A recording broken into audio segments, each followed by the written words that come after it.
ایک افسوسناک واقعہ ہوا ہے اور یہ چمن کے علاقے میں ہوا ہے، جہاں پہ سرحد پار سے گولہ باری کی گئی ہے عام پاکستانیوں کے اوپر، اور یہ گولہ باری افغانستان کی طرف سے ہوئی ہے۔ وہاں پہ جو بارڈر فورسز ہیں افغانستان کی، انہوں نے گولہ باری کی ہے جس سے 6 پاکستانی شہید ہو گئے ہیں۔ اب تک جب میں ویڈیو کر رہا ہوں، اب تک کی اطلاع کے مطابق 6 سے 7 لوگ شدید زخمی ہیں، ان کی جان خطرے میں ہے، جبکہ 17 زخمیوں کو اسپتال پہنچایا گیا، اور یہ تفصیلات جو ہے وہ ISPR نے جاری کی ہیں۔ چمن کا علاقہ جو ہے یہ لگ بھگ 125 سے 150 کلومیٹر دور ہے بلوچستان کے دارالحکومت کوئٹہ سے، اور وہاں سے بہت بڑے پیمانے پر تجارت ہوتی ہے۔ روزانہ بہت بڑی تعداد میں لوگ سرحد کے دونوں طرف آتے جاتے ہیں، اور وہاں پہ یہ فائرنگ ہوئی ہے۔ یہاں پہ گولے گرائے گئے ہیں، اور جو شیلنگ کی گئی ہے اس کے نتیجے میں 6 لوگ شہید ہوئے ہیں، اور وہ پاکستانی ہیں۔ بلوچستان کے وزیر اعلیٰ میر عبدالقدوس بزنجو نے چمن شہر میں گولے گرنے اور اس میں لوگوں کے شہید ہونے کے واقعے کے اوپر تشویش کا اظہار کیا اور کنفرم کیا ہے کہ سرحد پار سے یہ گولے فائر کیے گئے ہیں۔ اب یہ پہلا واقعہ نہیں ہے۔ جو افغانستان کے اندر نئی حکومت بنی ہے طالبان کی، تب سے لے کر اب تک گزشتہ چند مہینوں میں چھوٹے بڑے واقعات ہوتے چلے آ رہے ہیں۔ کبھی فائرنگ کا واقعہ ہو جاتا ہے، کبھی اس نوعیت کا واقعہ ہوا ہے، اور عام شہریوں کو نشانہ بنایا گیا ہے، جبکہ اس کا جواب پاکستان کی فوج نے دیا ہے، تگڑا جواب دیا ہے، لیکن کوشش کی ہے کہ وہاں پہ افغانستان والی سائٹ کے اوپر جو عام شہری رہتے ہیں ان میں سے کسی کو نقصان نہ ہو۔ پاکستان جو ہے وہ بڑی ریسٹرینٹ کا مظاہرہ کر رہا ہے۔ پاکستان افغانستان کے ساتھ برادرانہ تعلق رکھنا چاہتا ہے، اور ہمیشہ کی طرح چیزوں کو حل کرنا چاہتا ہے افغانستان کے ساتھ، لیکن لگاتار یہ چیزیں بڑھتی چلی جا رہی ہیں جو افسوسناک ہیں۔ کبھی وہاں سے TTP کے لوگ داخل ہوتے ہیں پاکستان کے اندر، اور وہ معاملہ ریزالو نہیں ہو پا رہا کہ TTP کے جو لوگ ہیں ان کے ساتھ کس طرح کا معاملہ رکھا جائے گا، کس طریقے سے مذاکرات ہوں گے، اور کیسے یہ مسئلہ حل ہوگا، اس کا نتیجہ کیا نکلے گا۔ افغان گورنمنٹ کے ساتھ پاکستان کسی نتیجے پر نہیں پہنچ پا رہا، اور یہ واقعات بڑھنے کی وجہ سے، کیونکہ افغانستان کی ایک سرحد ہے وہ پاکستان کے ساتھ لگتی ہے، یہ سب سے بڑی سرحد ہے، اور جیسے جیسے افغانستان میں حالات خراب ہوتے ہیں تو ان کا امپیکٹ ہمیشہ پاکستان میں آتا ہے دہشت گردی کی صورت میں، اور پاکستان نے بڑا عرصہ اس دہشت گردی کو برداشت کیا ہے۔ 52% پاکستان میں دہشت گردی کے واقعات میں اضافہ ہوا ہے، یہ مختلف سورسز سے کلیم کیا جا رہا ہے، اور دہشت گردی کے واقعات میں یہ اضافہ انتہائی تشویشناک اور افسوسناک ہے۔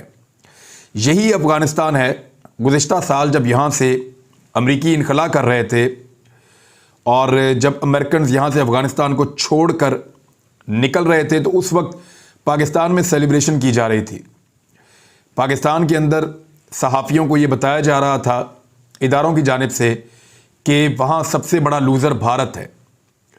جو فورسز آئی ہوئی تھی پوری دنیا سے، نیٹو فورسز، ان کا انخلا ہو رہا ہے، اور وہ افغانوں کے ساتھ لمبی جنگ کے نتیجے میں ناکام ہو کر واپس جا رہے ہیں۔ اس کو طالبان کی ایک بڑی کامیابی قرار دیا جا رہا تھا، اور چند مہینوں کے اندر بڑھتے بڑھتے طالبان نے پورے افغانستان کے لینڈسکیپ کے اوپر کنٹرول حاصل کر لیا تھا۔ کچھ علاقوں میں جو اتحادی فوجیں یہاں سے گئی ہیں انہوں نے کوشش کی کہ کوئی نہ کوئی مزاحمت باقی رہے، لیکن اس مرتبہ وہ علاقے بھی طالبان کے کنٹرول میں چلے گئے جو علاقے ماضی میں ملا عمر کے کنٹرول میں بھی نہیں آئے تھے۔ یعنی یہ طالبان کی اب تک کی افغانستان کی سب سے مضبوط حکومت قرار دی جائے تو غلط نہیں ہوگا۔ کنٹرول بہت بڑے پیمانے پر ہے ان کا، اور اب پاکستان کے جو سرحدی علاقے ہیں وہاں پہ ایشوز لگاتار بڑھتے چلے جا رہے ہیں۔ گزشتہ سال اس کو بھارت کی سب سے بڑی ناکامی قرار دیا گیا تھا۔ میں نے خود اس کے اوپر بہت سارے ولاگز کیے تھے، اور جو انفارمیشن آتی تھی وہ انفارمیشن ہم شیئر کرتے تھے۔ بھارت کو جس حالت میں نکلنا پڑا افغانستان سے، جیسے انہوں نے اپنے سفارت خانے، اپنے قونصل خانے خالی کیے، اور جس طریقے سے وہاں سے ڈاکومنٹ ملے اور چیزیں ملی، تو اس سے پتہ چلتا ہے کہ بھارت کو بہت بڑی انویسٹمنٹ کے باوجود افغانستان میں ناکامی ہوئی تھی، اور پاکستان میں اس کو سیلیبریٹ کیا جا رہا تھا۔ پاکستان کے اس وقت کے DGISI تشریف لے گئے تھے کابل، اور وہاں پہ انہوں نے چائے کا کپ ہاتھ میں اٹھایا تھا، اور اس پہ بھارت میں بہت آگ لگی تھی، کیونکہ جو چائے کا کپ ہے وہ ان لوگوں کو کافی تکلیف دیتا ہے، کیونکہ اس سے ٹھیک 2-2.5 سال پہلے ابھینندن والا واقعہ ہوا تھا جس میں بھارت کے 2 ایئر کرافٹ پاکستان نے گرا دیے تھے۔ اور ابھینندن کو پکڑ لیا تھا اور انہوں نے چائے کا کپ ہاتھ میں پکڑ کے کہا تھا کہ دا ٹی از فینٹاسٹک. تو پھر وہاں پہ کابل کے ہوٹل میں ہاتھ میں لے کر چائے کا کپ جب کھڑے تھے پاکستان کے ISI کے چیف, تو اس سے بھارت کے اندر کافی غم و غصہ تھا اور بڑی ان کو تکلیف تھی. تو پاکستانی اس چیز کو سیلیبریٹ کر رہے تھے اور ایسا لگتا تھا کہ افغانستان میں نئی بننے والی حکومت سے پاکستان ایک نئی طرح کے تعلقات رکھے گا اور ان تعلقات کے نتیجے میں سینٹرل ایشیا کے لیے پاکستان کے نئے راستے کھلیں گے. مثال کے طور پہ تاپی کا جو ایک منصوبہ تھا جس میں ایک گیس پائپ لائن کا ایک بہت بڑا منصوبہ ہے جو انڈیا تک جانی تھی, اس سے پاکستان مستفید ہو سکتا تھا, پاکستان کو بہت فائدہ تھا. ترکمانستان سے, تاجکستان سے یہ شروع ہونے جا رہی تھی, پھر افغانستان, پھر پاکستان, پھر آگے انڈیا. اس کے بعد جو افغانستان کے اندر سے زمینی راستے ہیں سینٹرل ایشیا کے لیے, وہ پاکستان کے لیے ایک بہت بڑا موقع بننے جا رہے تھے. پھر بہت ساری معدنیات تک پاکستان کا دسترس ہو سکتی تھی, پاکستان کو ہائیڈرو پیٹرولیم گیسز اور دیگر چیزوں کے حصول میں آسانی پیدا ہو سکتی تھی. تو یہ ساری چیزیں پاکستان دیکھ رہا تھا اپنے فیوچر کے طور پہ, اور پاکستان کو نئی منڈیاں ملنے کی توقعات تھی اور رشیا تک, سینٹرل ایشیا تک پاکستان کو ایک ایکسیس مل رہی تھی افغانستان کے راستے سے, کیونکہ امن قائم ہونے جا رہا تھا اور پاکستان کے لیے وہاں ایک نئی حکومت تھی جس کے ساتھ پاکستان نئے سرے سے تعلقات بنا رہا تھا. کیونکہ اس سے پہلے جو وہاں پہ حکومت موجود تھی وہ بھارت نواز حکومت, اس کو پاکستانی قرار دیتے تھے. بھارت کا بہت انفلوئنس تھا, بھارت نے بہت انویسٹمنٹ کی ہوئی تھی, چاہے وہ اشرف غنی کی حکومت تھی یا اس سے پہلے حامد کرزئی کی حکومت تھی. تو پاکستان کے لیے افغانستان میں مارجن کم رہا ہے اس دور حکومت میں, ان ادوار میں. لیکن جب رجیم چینج ہوا اور وہاں پہ طالبان آئے تو پاکستان کو لگا کہ اب ہم ایک نئے سرے سے تعلقات بنائیں گے اور مؤثر طریقے سے کام کریں گے. پاکستان نے فوری طور پہ جو کیا تھا, عمران خان صاحب نے, وہ یہ کیا تھا کہ جو ٹرانزٹ کا ایک پاکستان کا ایگریمنٹ ہے افغانستان کے ساتھ, اس کے تحت افغانستان کو یہ الاؤ کر دیا تھا کہ وہ اپنے ٹرکوں کے اندر مال لاد کر بھارت کو دے سکتے ہیں, لیکن بھارت کو ہم الاؤ نہیں کریں گے کہ وہ اپنا مال افغانستان پہنچائیں. تو یہ ایک طالبان کی حکومت کے ساتھ بڑا پازیٹو پیش رفت تھا پاکستان کا. ابھی چیزیں ٹھیک ہو رہی تھیں لیکن اس دوران میں پاکستان میں ایک رجیم چینج آپریشن ہو گیا. اس کے بعد پاکستان میں ایک نئی حکومت بن گئی. نئی حکومت نے افغانستان کے اوپر سے توجہ کافی حد تک کم کر دی. حالانکہ یہ پاکستان کے لیے ایک بڑی اپرچونٹی تھی, لیکن رشیا, چائنا, سی پیک اور ان چیزوں کو لے کر مغرب کے اندر ایک بے چینی تھی, اور اس بے چینی کی وجہ سے پاکستانیوں نے زیادہ رخ کیا مغرب کی جانب. پاکستان کی نئی حکومت کے جو حکمران ہیں انہوں نے تمام دورے مغرب کے کیے ہیں, زیادہ تر مغربی ممالک میں گئے ہیں, یورپ میں گئے ہیں, امریکہ میں گئے ہیں, مڈل ایسٹ میں گئے ہیں, سعودی عرب میں گئے ہیں. اس طرف انہوں نے بہت ٹریول کیا ہے, گو کہ چائنا کا بھی ایک دورہ ہے. لیکن یہاں افغانستان کی طرف توجہ نہیں دی.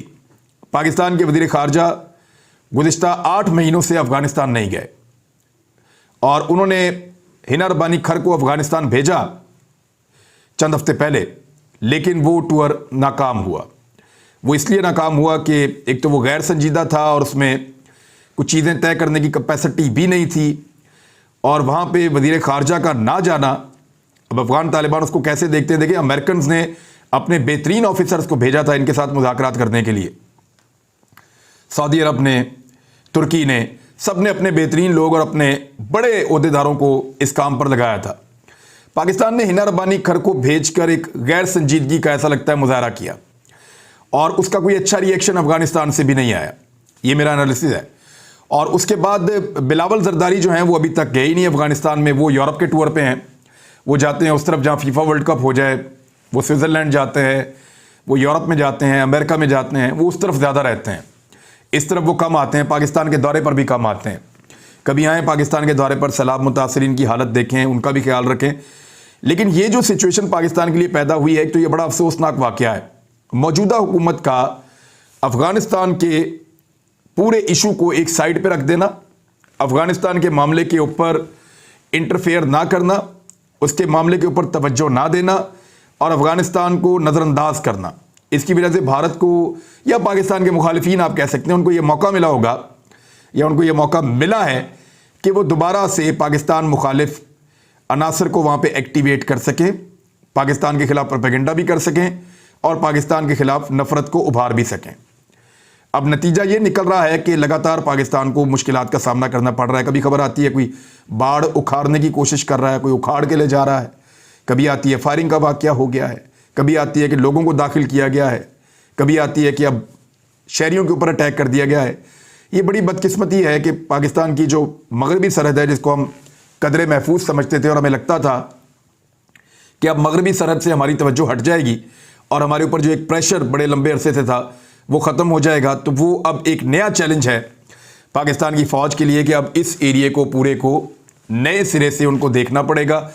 اور پاکستان کی حکومت کی یہ کیپیسٹی دکھائی نہیں دیتی کہ وہ اب افغان حکومت کے ساتھ اس طریقے سے اپنے معاملات کو چلائے جیسے ماضی میں چل رہے تھے۔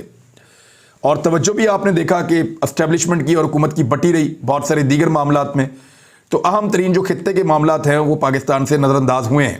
بدقسمتی ہے ہماری۔ افغانستان کے جو طالبان ہیں انہوں نے کہا کہ حکام تفتیش کر رہے ہیں کہ چمن کا واقعہ کیوں پیش آیا۔ جو سہیل شاہین ہیں افغان طالبان کے ترجمان، ان کی جانب سے یہ سٹیٹمنٹ آیا ہے اور انہوں نے یہ کہا ہے کہ اجتناب کرنا چاہیے، مزید تناؤ نہیں بڑھنا چاہیے۔ ہم اس کے اوپر انکوائری کر رہے ہیں اور ہم بتائیں گے تفتیش کرنے کے بعد یہ واقعہ کیوں پیش آیا، اور دونوں ملکوں کو مل کر آگے کام کرنا چاہیے۔ انہوں نے اچھے جذبات کا اظہار کیا ہے۔ دیکھیے، افغان طالبان جو ہیں ان کی حکومت آنے کے بعد پاکستان یہ توقع کر کے بیٹھا تھا کہ یہ والا جو پورشن ہے پاکستان کا یہ ہمیشہ کے لیے ریزالو ہو گیا ہے، لیکن وہاں لگاتار انگیجمنٹ کی ضرورت تھی۔ پاکستان نے سب سے بڑھ کے مدد کی تھی، پاکستان نے سب سے زیادہ ہیلپ آؤٹ کیا تھا، لیکن اس کے باوجود پاکستان کو بار بار مشکلات کا سامنا اسی سرحد کی طرف سے کرنا پڑ رہا ہے۔ اب اس سے نکلنا کیسے ہے، یہ فیصلہ پاکستان کی اسٹیبلشمنٹ کو کرنا ہے، کیونکہ اس حکومت کے اندر اس قسم کے کوئی جراثیم نہیں ہیں کہ یہ اس طرح کے سیریس، باریک اور حساس معاملات کے اوپر کوئی فیصلہ سازی کر سکیں یا ان کو ریزالو کر سکیں۔ یہ کلیئر ہے۔ دوسری جانب پاکستان کی اکانومی کو بہت بڑا ڈپ لگ گیا ہے اور آئی ایم ایف پاکستان کو پیسے نہیں دے رہا۔ پیسے نہ دینے کے پیچھے جو بڑی وجوہات ہیں ان میں ایک تو یہ ہے کہ پاکستان آئی ایم ایف کے اہداف پورے نہیں کر پایا، جو ٹارگٹس انہوں نے دیے تھے وہ پورے نہیں کر پایا۔ مفتاح اسماعیل اتنی مشکل باتیں مان کر آ گئے تھے کہ وہ پوری کی نہیں جا سکتی تھیں۔ اسحاق ڈار صاحب نے ان باتوں کو ماننے سے انکار کیا تو آئی ایم ایف اب آ ہی نہیں رہا پاکستان کے اندر، جائزہ کے لیے بھی نہیں آ رہا، بات چیت بھی آگے نہیں بڑھ رہی۔ دوسرا، پاکستان نے جو سیلاب متاثرین کے حوالے سے ایک سروے کر کے دیا وہ انتہائی غیر ذمہ دارانہ سروے قرار دیا گیا، یعنی حقائق سے منافی ہے۔ پاکستان نے اس میں اس طرح کے حقائق شامل کیے جو غلط تھے، اور جو اندازے اور تخمینے بتائے وہ ممکن ہی نہیں تھے، اور پھر اس کے بعد جو پیسہ سیلاب متاثرین کے لیے ملا وہ کہاں گیا وہ آج تک پتہ ہی نہیں چل رہا۔ تو ان چیزوں کی وجہ سے آئی ایم ایف پاکستان پہ اعتبار نہیں کر رہا۔ موجودہ امپورٹڈ حکومت اپنا اعتبار قائم کرنے میں مکمل طور پہ ناکام ہو گئی ہے، اور ڈار صاحب تو یہ دعویٰ کر رہے ہیں کہ ملک کی سمت درست ہے، اپوزیشن کے کہنے کے باوجود ملک ڈیفالٹ نہیں کرے گا۔ تو اللہ کرے کہ پاکستان ڈیفالٹ نہ کرے، یہ ہم سب کی خواہش ہے، لیکن اگر پاکستان کو ڈیفالٹ نہیں کرنا تو اس کے لیے بڑے مشکل فیصلے کرنے پڑیں گے۔ اب اس قوم کو بہت قربانی دینی پڑے گی۔ 8 مہینہ پہلے جو قوم یہ سوچ رہی تھی یا جو انویسٹرز یہ سوچ رہے تھے نیا ایک یونٹ لگاتے ہیں، مزید کام کو بڑھاتے ہیں، لیبر نہیں مل رہی تھی، سکلڈ لیبر نہیں مل رہی تھی ٹیکسٹائل کے شعبے میں، اب وہاں پہ لوگ لاکھوں کی تعداد میں فارغ بیٹھے ہیں۔